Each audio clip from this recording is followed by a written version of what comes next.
చిన్న పిల్లల దగ్గర నుంచి ముసలి వాళ్ళ వరకు రామాయణం అంటే ఎంతగానో ఇష్టపడతారు. అయితే రీసెంట్ గా బాలీవుడ్ మేకర్స్ రామాయణ్ అనే సినిమాని మన ముందుకు తీసుకురాబోతున్నారు. ఈ సినిమా పాన్ ఇండియా స్కేల్ లో వరల్డ్ వైడ్ గా రిలీజ్ అవబోతుంది.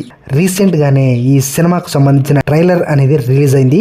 ఈ ట్రైలర్ కు సంబంధించి ఎటువంటి రివ్యూ అనేది మనం చేయలేదు. ట్రైలర్ లో మనకు నచ్చిన కొన్ని అంశాలు ఇప్పుడు మనం మాట్లాడుకుందాం.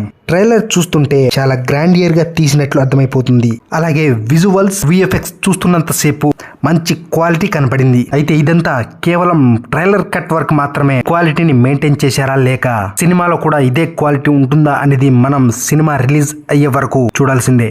ఇక ఇదంతా పక్కన పెడితే ఈ మూవీలో రాముడిగా రణబీర్ కపూర్ ఏ మాత్రం షూట్ అవ్వలేదని, డివోషనల్ క్యారెక్టర్ చూస్తున్నంత సేపు కలిగే ఆరా ఏ మాత్రం కనిపించలేదని కొంతమంది మాట్లాడుకుంటున్నారు. రామాయణం, మహాభారతం లాంటి పురాణాలలోని క్యారెక్టర్స్ ను ప్లే చేయాలంటే ఖచ్చితంగా కొన్ని రకాల హావభావాలను, ఫేషియల్ ఎక్స్ప్రెషన్స్ చూపెట్టాలి. కానీ ట్రైలర్ లో రణబీర్ కపూర్ ఎక్స్ప్రెషన్స్ ఇవ్వకపోగా రాముడి క్యారెక్టర్ కు సైతం ఏ మాత్రం షూట్ అవ్వలేదని మాట్లాడుకుంటున్నారు.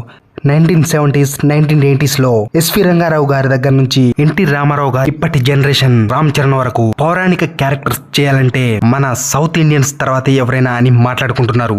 RRR మూవీలో రామ్ చరణ్ శ్రీరాముడి గెటప్ చూసిన తర్వాత ఆడియన్స్ కు రాముడు అంటే మేబీ ఇలాగే ఉంటాడేమో అన్న ఆరాని, నమ్మకాన్ని క్రియేట్ చేసుకున్నాడు రామ్ చరణ్.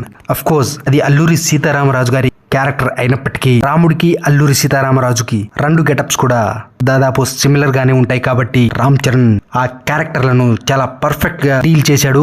RRR క్లైమాక్స్ లో స్క్రీన్ పై రామ్ చరణ్ రాముడి గెటప్ లో కనిపించినంత సేపు థియేటర్స్ అన్ని స్పిరిచువల్ అట్మాస్ఫియర్ గా మారిపోయాయి. ఇది కేవలం ట్రైలర్ మాత్రమే. ట్రైలర్ చూసే సినిమా మొత్తాన్ని మనం జడ్జ్ చేయలేం కదా అని అంటున్నారు.